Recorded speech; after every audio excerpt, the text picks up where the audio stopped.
For 70 years, we told ourselves the mystery was settled.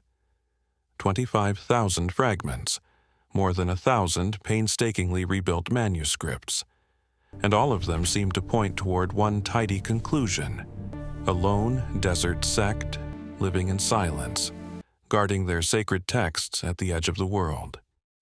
It felt neat, it felt orderly, it felt comfortable, too comfortable. For decades, no one wanted to challenge it. No one wanted to disturb a story that fit so perfectly.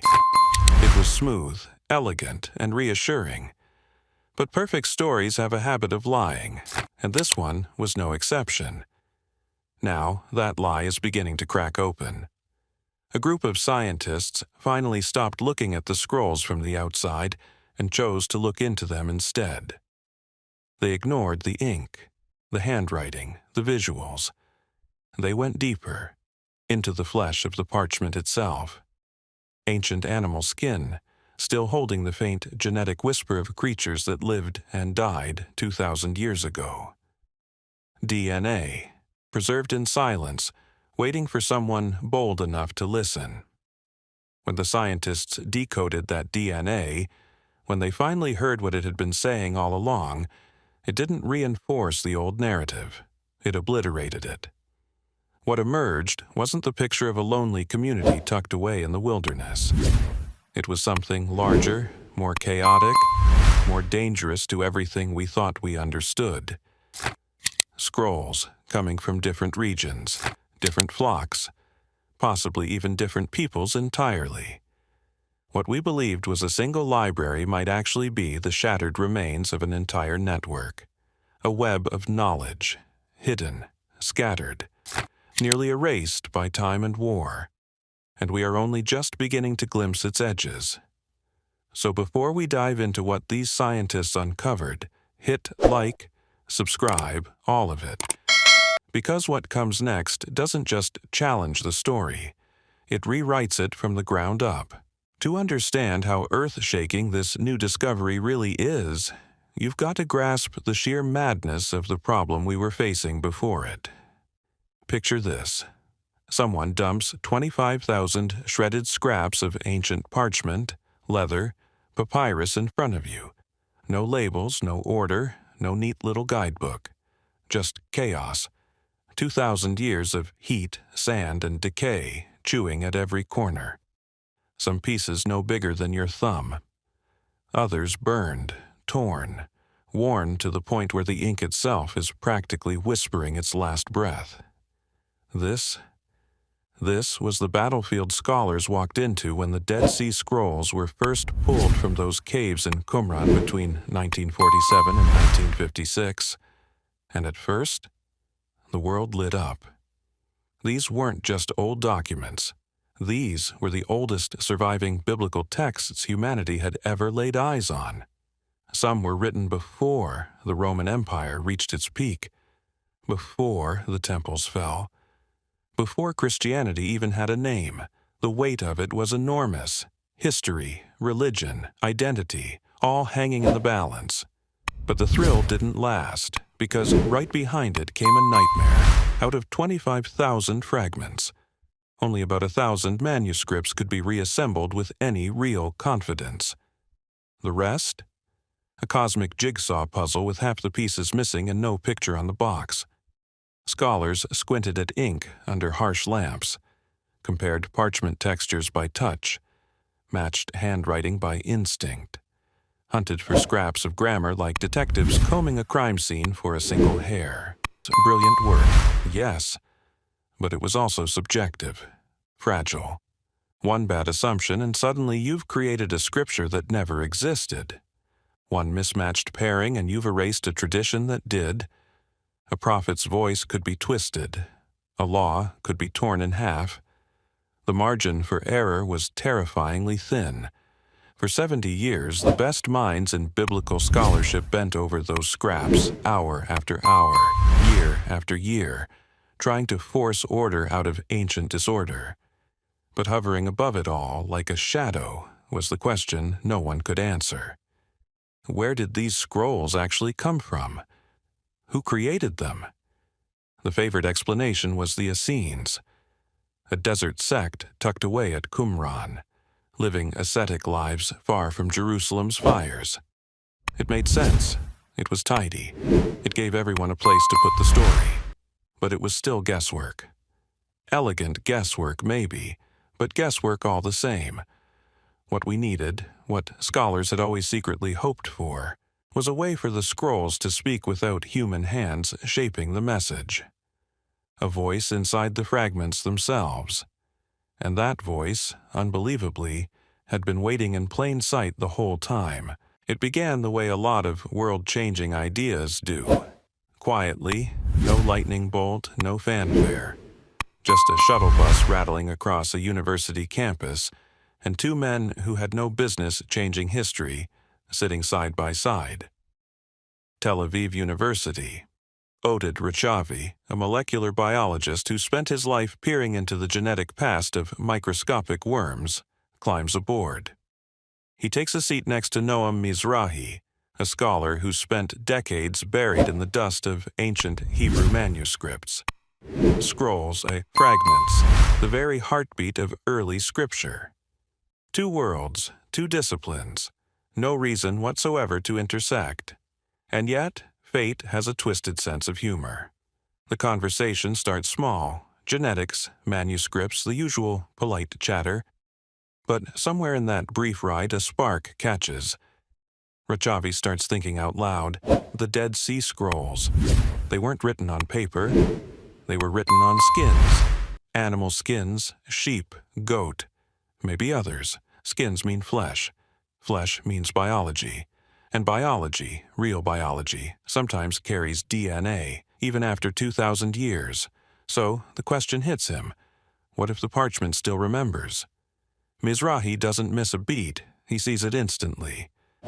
If DNA survives, if even a trace remains, then you don't have to rely on fading ink and torn edges. You can match fragments by bloodline, by genetic signature. Two scraps from the same animal or the same herd would sing the same molecular song. It would be the one thing scholars never had, an objective truth. Something that doesn't blink, doesn't guess, doesn't get tired. By the time the shuttle wheels roll to a stop, the idea has transformed from idle curiosity into a full-blown scientific mission, a fusion of two fields that had never even stood in the same room. Now, there was only one question left. Could they extract ancient DNA without destroying the most precious texts humanity has ever recovered? They were about to find out. That question, the simple idea of pulling DNA from ancient parchment, dropped them straight into a storm almost as fierce as the science itself. Because this wasn't just research. This was the Dead Sea Scrolls. Every fragment is unique, untouchable, sacred to some, priceless to all, and guarded with a kind of vigilance usually reserved for national secrets.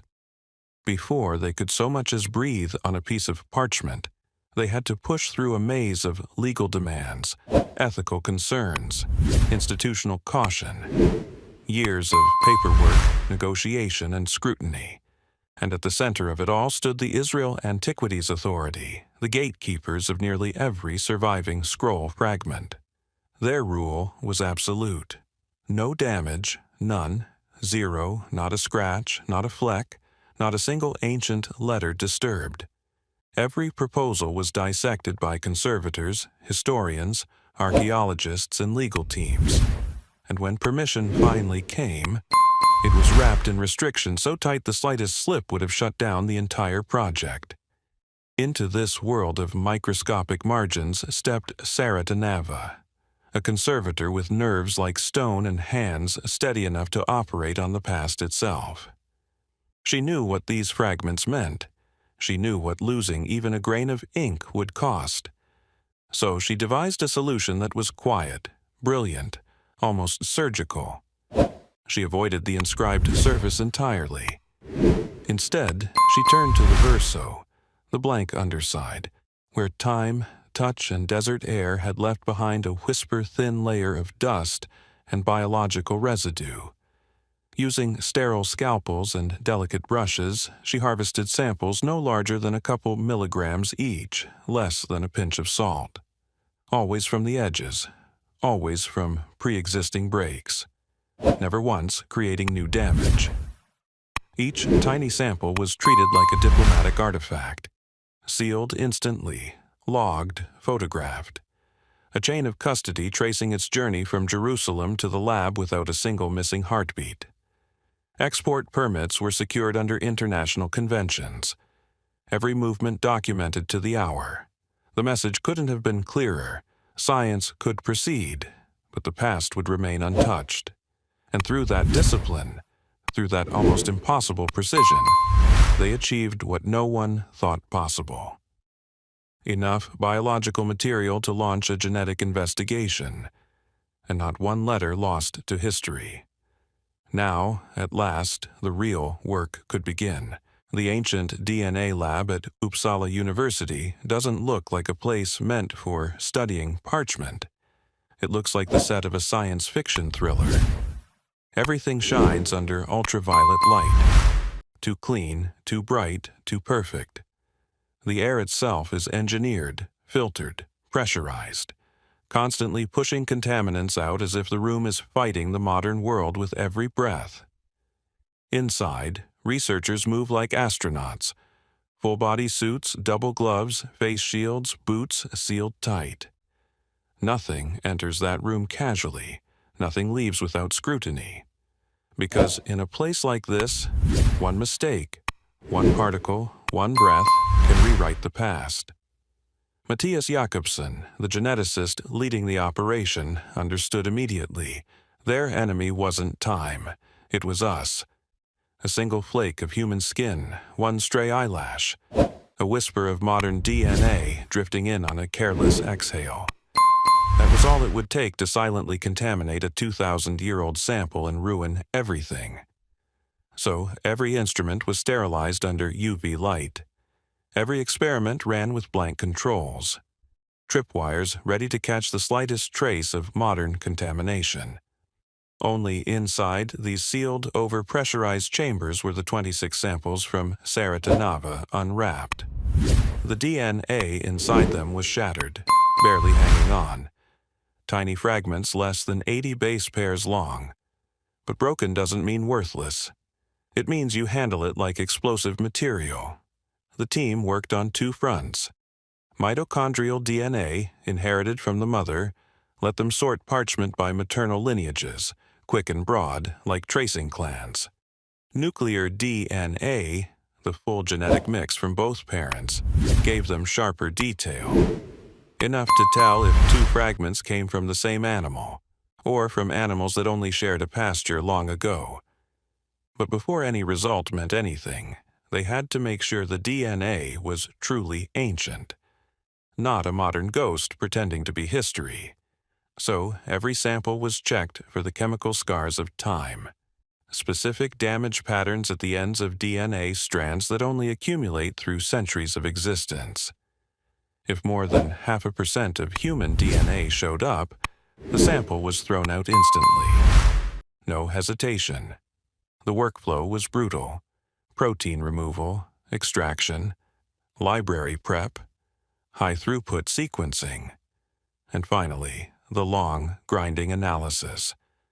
Only when the team had fought through every step, cleared every control, ruled out every modern intruder, did they finally face the million-dollar question. What truth was hidden in the scroll's own biology? What did their ancient flesh reveal about where they had truly come from? The first crack in the old narrative came from something so simple it felt almost insulting. Species identification. Out of the 26 fragments the team tested, 24 didn't come from goat skin, despite decades of scholarly certainty and confident declarations. They were sheepskin. Almost all of them. The dominance was staggering, and suddenly the landscape made sense. The Judean desert is a crucible. Merciless heat, brutal dryness, a place that tests every living thing. But sheep can survive it. They always have. For thousands of years, shepherds scraped out an existence in that barren stretch of earth. Goats, far fewer than anyone had claimed. Their remains barely appear in the archaeological record. The DNA was quietly correcting the experts, as if a patient teacher were finally stepping in to settle the argument. But the real shock, the kind that freezes the room, came from the other two fragments. Cowhide. And at first it sounds ordinary, forgettable, until you remember where this story unfolds. Around Qumran, cattle are fantasy creatures. They can't live there. There's no water to sustain them, no pasture to feed them. The desert kills them long before they can become part of anyone's herd. Ancient settlements in the region show almost no trace of cattle. No bones, no refuse, nothing. So if any scrolls were written on cowhide, there's only one possible conclusion. They weren't created there. They came from somewhere else. Somewhere greener, wetter, alive. Maybe the Galilee, maybe the Mediterranean coast. Places where rain falls, grass grows, and herds thrive without fighting the desert for every breath. And with that single biological fact, the DNA did what 70 years of scholarship could not. It shattered the old story. It proved, with cold precision, that the scrolls were not the product of one isolated sect writing in the dust. They came from many places, many hands, many communities. A library gathered, not born. A collection carried across distance and time, brought together for reasons we're only beginning to understand.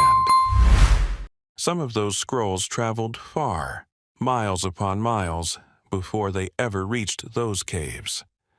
And for the first time in 2,000 years, the truth wasn't speculation or theory. It was carved into the very flesh of the parchment itself. The implications hit even harder when the team zoomed in on specific texts. Take the book of Jeremiah, one of the towering pillars of the Hebrew Bible. For decades, scholars had been wrestling with a riddle that wouldn't go away. The Qumran fragments didn't line up, and not in the usual way. These weren't little scribal slips or sloppy pen strokes. Whole passages shifted. Entire sections ballooned or shrank. The wording forked so dramatically it suggested not one lineage of a sacred text, but rival traditions standing shoulder to shoulder.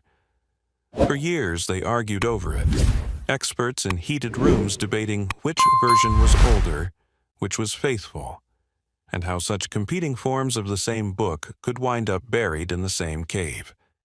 Then the DNA spoke, and the room went quiet. Two of the Jeremiah fragments came from local sheepskin, born and prepared somewhere in the Judean hills. But the other two? Cowhide, not local, not desert-born, not even possible to have come from anywhere near Qumran. They were outsiders. Northern, greener lands, foreign herds.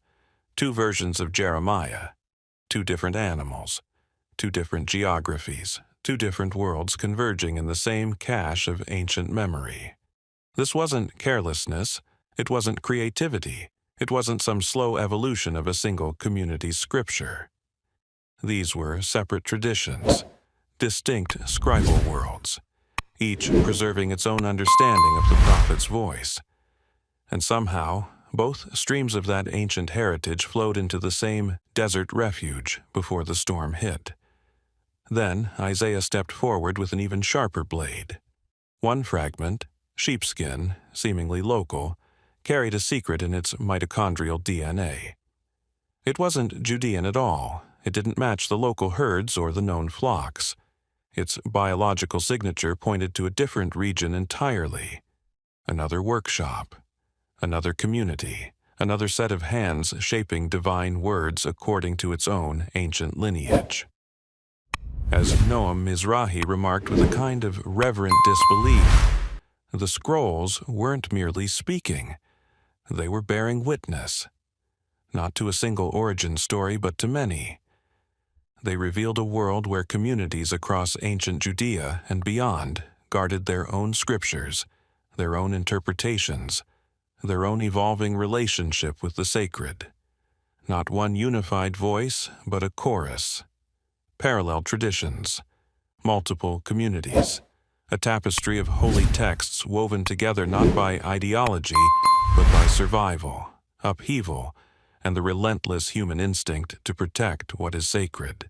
The most decisive evidence came from a text called the Songs of the Sabbath Sacrifice. It's a liturgical vision of a heavenly temple, a choir of angels, a staircase between the mortal world and the divine. And it holds a special place in the story of the scrolls, because copies weren't found only at Qumran. Another was discovered at Masada, the desert fortress where Jewish rebels made their final stand against Rome in 73 CE. For years, scholars argued over whether the Masada copy and the Qumran copies shared a common origin, or whether they came from different scribal traditions. The debate dragged on for decades. Then the DNA answered it with ruthless clarity. Using kinship analysis, the researchers mapped the biological relationships between every fragment of parchment. 3 of the Qumran copies, taken from different caves, carried nearly identical genetic signatures.